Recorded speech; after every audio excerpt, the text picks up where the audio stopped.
Inside a castle, Van was vowing to dedicate his very being to walking the path of the hero and following the will of Lord Demis when Cardinal Lubo arrived with a girl wearing a mask. Van asked who she was, so Lubo explained that she was their new comrade, and she introduced herself as Esta. Van got excited when he realized that she was the masked knight who defeated one of the Demon Lord's army's generals. He also introduced himself as Van Flamberge. Esta thought his name was familiar, and Lubo introduced him as the 8th prince from the Flamberge kingdom that had fallen against the Demon Lord, and he had become the hero. Van was certain it was Lord Demis who had brought Esta to his side, and he thought it was a pleasure to fight alongside her. Lavender also introduced herself as Van's closest confidant and partner, while Lubo declared that their party was now complete, and Van announced that they would create a tale where the hero saves the world. At the same time, Godwin was trying to convince Yrandrala to let him go after he told her Red's location. However, Yrandrala refused, and she reminded him how he promised to guide her to Red's location while they were drinking, so Godwin could only regret that he had fallen to her trick. After arriving at the town entrance, Yrandrala introduced themselves as adventurers. The guards seemed to recognize Godwin, but he still let them pass happily. Godwin was thankful that Zoltan's security was lax, but the guard finally recognized Godwin's identity when he walked past him. Meanwhile, Rudy was happily messing with animals during their journey. Red noticed that she was in a good mood, so Rudy explained that it was the first time they were on a journey unrelated to fighting, unlike the times when she was still a hero and words couldn't describe her happiness. They were headed to the mountain range called the Wall at the World's End. There were no battles unlike when they were in the hero's party, so they were on a chill and quiet journey. While taking a break, Mogram expressed his amazement at Red, who would go to a place everyone avoids to make an engagement ring. He thought Red was crazy, but Red was determined to obtain the blue sapphire, thinking it matched the color of Rit's eye. He hopes the gem giants have it, as he didn't want to compromise on a gift that was only given once in a lifetime. Red immediately blushed, so Mogram immediately teased them. However, he actually joined their journey because of his love for his pregnant wife as well. Rudy congratulated him before he explained that he wanted to obtain an earth crystal and make a knife out of it, as it was famous for its sharpness and people would not even notice they had been cut with it. He thought it would ease his wife's pain during surgery when she gave birth. They hoped the gem giants will also have the rare earth crystal, and Mogram was thankful he could join Red on his journey. Rudy thought they were all thinking of someone, and she wanted to do the same and support Red to repay how he had faced countless dangers for her sake. After their break, they noticed the goblins waiting in ambush. Although they wanted to avoid fighting, they were still well prepared for it. Mogram was proud to see the sword he forged cut through the goblins with ease in Red's hands. However, he was speechless when Rudy killed the goblins barehanded. Mogram realized that one of the spears used by the goblin was forged by him, and they felt grief knowing that its owner had fallen to the goblins. Because of this, they were reminded that the world is rife with violence, as the divine blessings granted by the Almighty require slaying someone who has a blessing to level up. Rudy asked Red if she had made a mistake by turning her back from combat. Although she had the strongest blessing, Red thought she hadn't made a mistake, as she only got her life back. However, Rudy remembered Shaysandan's words that the Almighty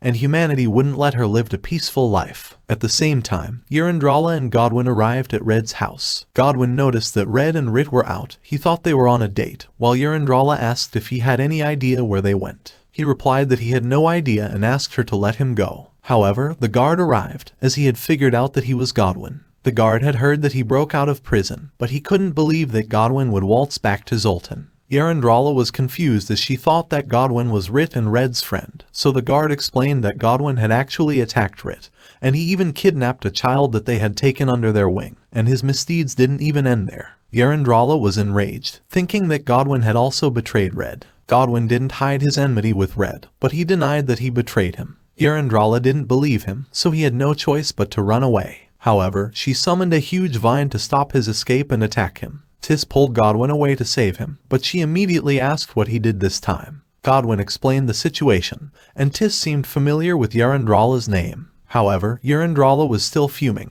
and she summoned a giant serpent made up of vines. Tis stared at the monster, but she wanted to cry in fear deep inside, also panicking when Godwin provoked Yrandrala further. Tis cut through the vines, as she didn't want Yrandrala to continue her rampage inside the town. However, Yrandrala easily caught her, but luckily Mistram arrived to freeze the monster. Godwin had an idea how strong Mistram was, but she claimed that she was just a retired old lady now, and she knew her magic wasn't enough to hold back the monster. Mistram supported Tis as she tried to attack Yrandrala directly, but it was still fruitless as she was caught by the vines with ease. Yrandrala asked for her identity, so she explained that she was Red and Rit's friend. Yrandrala doubted her at first, but she finally believed her when she mentioned that Red was looking for a gemstone for Rit's engagement ring at the wall at the world's end. Yrandrala was glad that Red and Rit were as close as ever. However, Mistram reminded her to fix the mess she caused before she left. At the same time, Red's group was staying in the forest where the Zoogs were living. Mogram was afraid, as the Zoogs were man-eating monsters, so Red explained that he was friends with their elder so they wouldn't hurt them.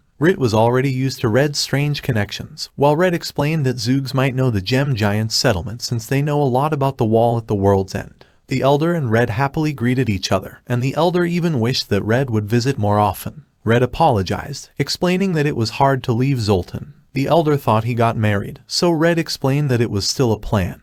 But the Elder still wished that they had a blessed future together. Afterwards, Red took out a ham, and while the Elder was really grateful while receiving it, Red asked if he knew where the Gem Giant's settlement was. The Elder happily agreed to tell him. However, he asked them to be careful, as the Gem Giants were acting strange recently. Although they didn't know the reason, they noticed that they seemed angry, so he asked Red to be cautious. At the same time, a little Zoog started crying after falling from a tree, although his mom thought he would be fine.